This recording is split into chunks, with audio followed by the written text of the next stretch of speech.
Baiklah, perkenalkan nama saya Ruhul Azam Pratama dengan NIM 2211513007. Di sini saya akan mempresentasikan bisnis model saya yaitu CNB Hosting.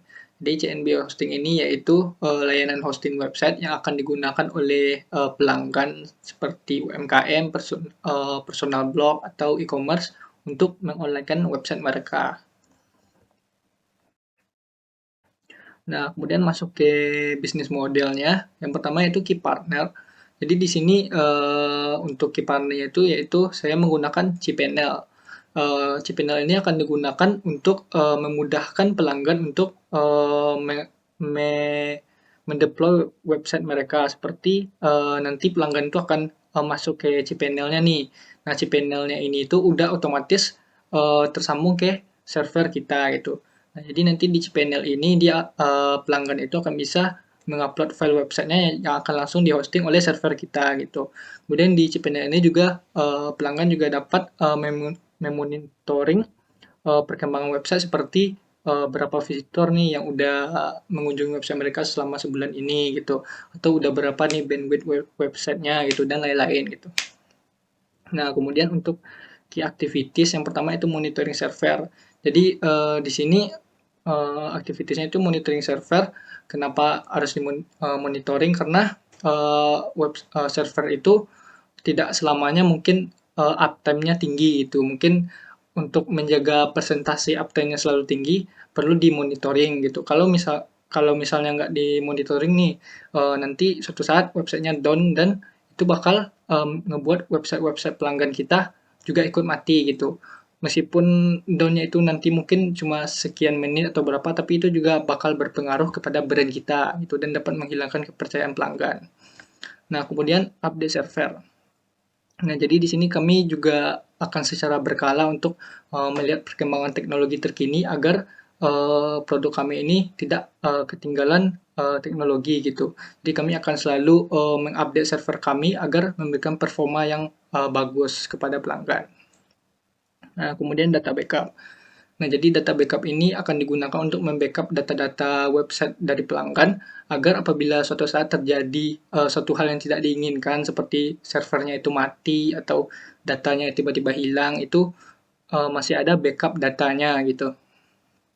Nah, kemudian key resource. Nah, jadi key resource-nya itu sebenarnya adalah server itu. Tapi di server itu kan ada bermacam-macam komponen ya gitu, Bu. Jadi di sini saya memasukkan key resource-nya itu yaitu komponen-komponen dari server tersebut. Yang pertama itu mungkin prosesor dan RAM. Jadi prosesor ini itu di dunia IT sudah tidak ini lagi ya, sudah tidak perlu ditanyakan lagi karena prosesor itu tiba itu sama seperti otak manusia gitu. Jadi pada sebuah server prosesor itu digunakan untuk mengelola komponen-komponen agar bisa bekerja sama dan memberikan hasil yang diinginkan gitu. Nah, kemudian RAM. Nah, RAM di sini itu digunakan untuk menyimpan data sementara, tetapi RAM ini memiliki kecepatan yang sangat tinggi gitu. Jadi dia digunakan untuk menyimpan data sementara dengan kecepatan yang sangat tinggi. Nah, kemudian penyimpanan server. Nah, jadi di sini penyimpanan server akan digunakan untuk menyimpan file-file web yang akan dihosting gitu. Yaitu file-file web yang sudah diupload oleh pelanggan kita. Nah, kemudian bandwidth. Nah, bandwidth di sini juga sangat penting. Kenapa penting? Karena jika bandwidth-nya itu kecil dan tidak sesuai dengan pelanggan kita. Misalnya pelanggan kita hosting website nih, kebetulan website mereka tuh populer gitu dan banyak orang yang masuk ke webnya gitu. Karena banyak orang yang masuk, otomatis bandwidth-nya juga tinggi itu. Nah, jadi apabila bandwidth-nya itu tidak membadai, itu websitenya itu bakal bisa lemot gitu. Nah, jadi ini juga poin penting juga. Nah, kemudian keamanan dan sistem backup. Nah, ini juga poin penting karena apabila keamanan kita bobol itu bisa data-data pelanggan kita juga bisa kebobol gitu kan. Nah, jadi di sini untuk keamanan itu kami juga akan berusaha untuk selalu mengupdate patch-patch keamanan yang terbaru dan terpercaya gitu. Kemudian sistem backup.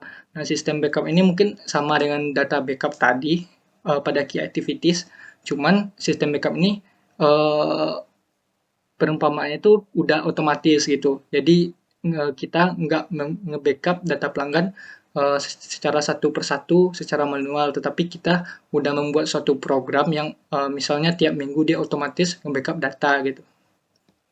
Nah, kemudian value proposition yang pertama itu performa cepat dan stabil. Nah, performa cepat dan stabil ini mungkin berhubungan dengan key resource tadi gitu.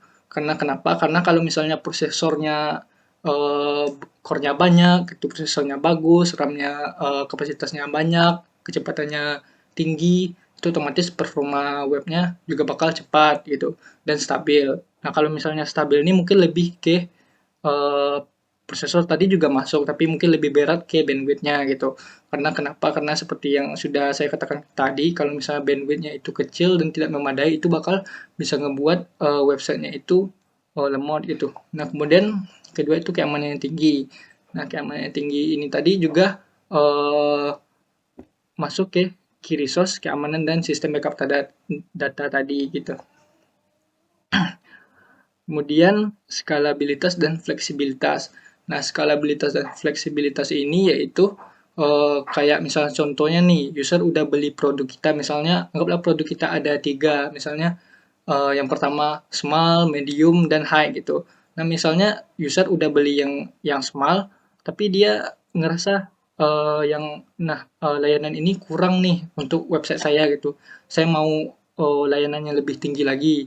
Nah, dia nggak perlu beli ulang produk di kitanya gitu. Dia bisa langsung kayak upgrade produknya dari small ke medium gitu.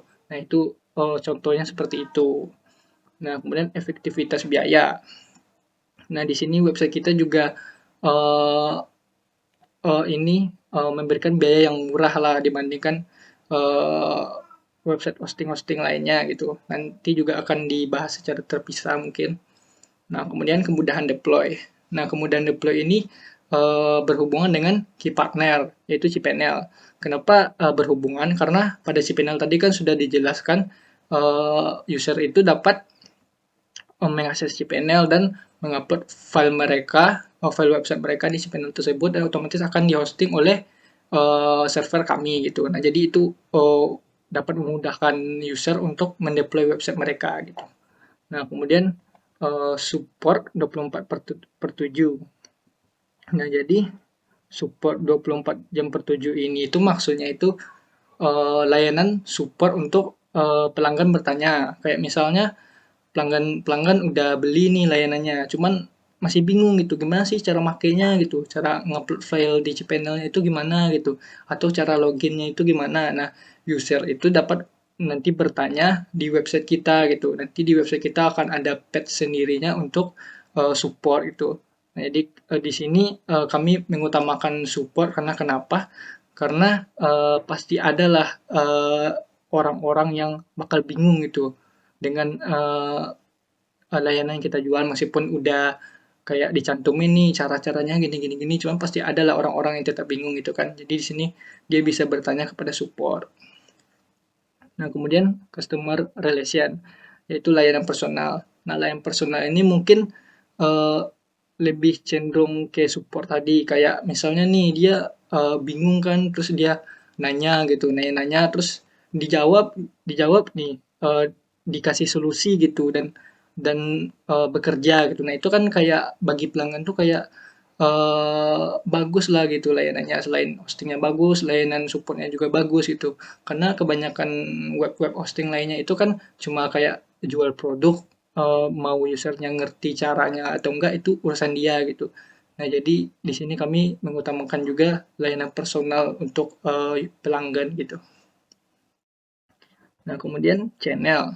Channel itu ada dua, yang pertama itu website perusahaan. Nah, di website perusahaan inilah nanti kami akan memberikan info tentang apa sih website kami ini gitu. Kemudian di sana juga akan dicantumkan produk-produk yang kami jual. Di sana juga pelanggan juga bakal membeli produknya nanti. Dan di sana juga nanti akan ada support yang 24/7 tadi di website tadi. Nah, kemudian yang kedua itu pemasaran digital.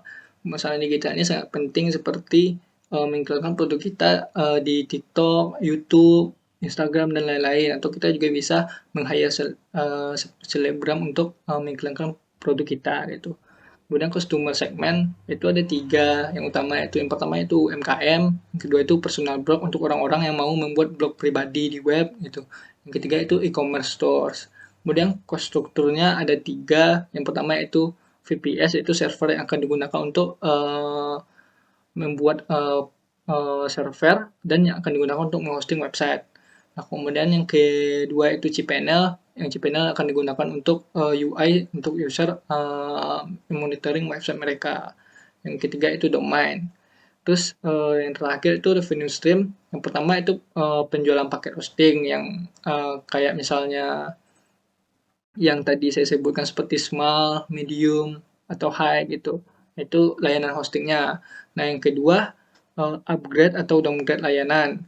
Nah, upgrade atau downgrade layanan ini seperti yang tadi juga, kayak misalnya dia udah beli yang small nih, tapi dia pengen upgrade layanannya ke medium. Nah, dia juga juga bisa menggunakan fitur upgrade gitu. Nah, mungkin sekian saja presentasi dari saya. Salah dan jaganya mohon dimaafkan. Assalamualaikum warahmatullahi wabarakatuh.